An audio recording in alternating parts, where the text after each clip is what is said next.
Hello world, this is Stefan of Lindergan Games, and I finally managed to overcome my own incompetence from 2 weeks ago.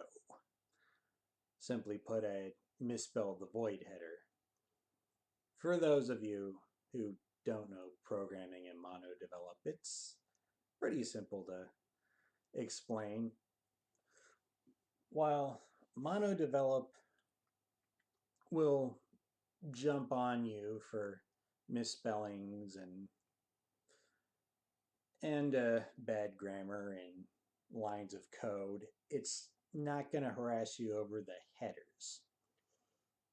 For a clockwork analogy, it it really gets it really hates it when a gear is misplaced or misshapen, but for that reason, it's not gonna care if a gear simply fails to exist. And so for that reason, I didn't get an error message popping up when I misspelled the header. So while it had no idea what on Tigger enter 2D means, it wasn't bothering itself. Meanwhile, I was screaming and crying and flailing about.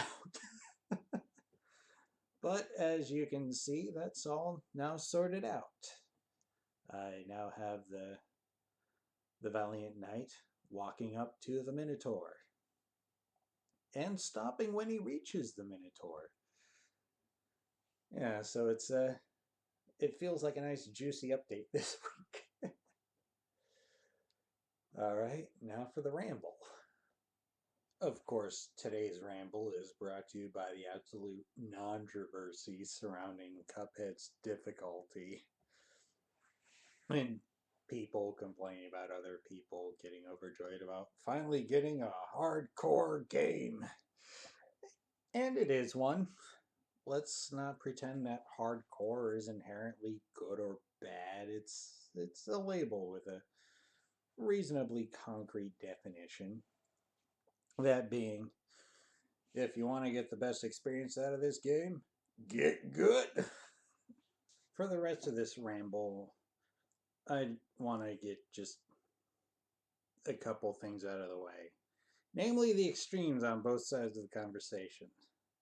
You have the crazies on the casual side who are basically demanding a skip button for all of Cuphead's bosses so they can enjoy the art or whatever. And then, of course, you have the crazies on the hardcore side, which are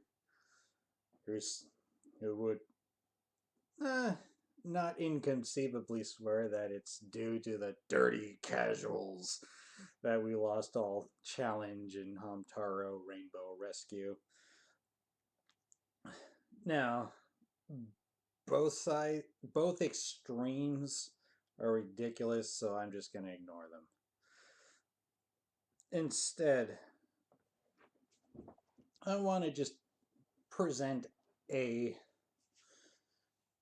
uh, present a not unreasonable identity for casual gamers,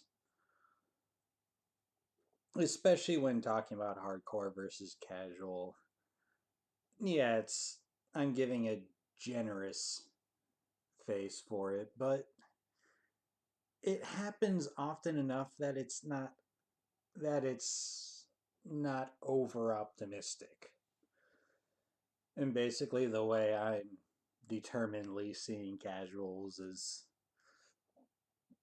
a father coming home from work and he has about half hour between work and dinner to play a game before the rest of his night is taken over by his family. Yeah, sure the specifics of it aren't won't stretch across the whole thing, but I'm going very much benefit of the doubt route as seeing a casual as someone who just doesn't have the time to invest into a hardcore game. or at least doesn't have the time anymore. Because with the casual father, there's a good chance that in his youth he was a hardcore gamer and just can't invest that much anymore because of his responsibilities. Which is also why I refuse to refer to casuals as dirty or peasants, really. At this point, it's probably apparent that I have a giant soft spot for the casual market, and yes, I will always recommend that games cater to the casuals, at least in the beginning. Especially with the more depth that a gameplay has, the more that I'd recommend an acclimation process. Yeah, I love third edition Dungeons and Dragons, and I love Pathfinder, but I learned from watching Spoonie Antweiler that fourth edition actually does have a very important place in the series' history because it brought in new players. And one thing that new players need is sort of they need to be they need to be able to grasp what they need to know quickly. And with fourth edition, yes, there's less that they need to know, and yes, the rules are really simplified. But for new players, that's what you need. Of course, I can hear now someone complaining about how you can't cater to the casuals without taking away from the experience for the veterans, and by and large, he's correct. Take well, for the purest example, let's take the Street Fighter series. They've been faced with the question, how do you lower the skill floor for accessibility without also lowering the skill ceiling? And the answer is simple. You can't. Of course, with dice systems being inherently more complicated, the answers are also much more complicated and nuanced and whatnot. But dice systems also face a similar quandary, although because they're not esports, they're not quite so competitive, I guess.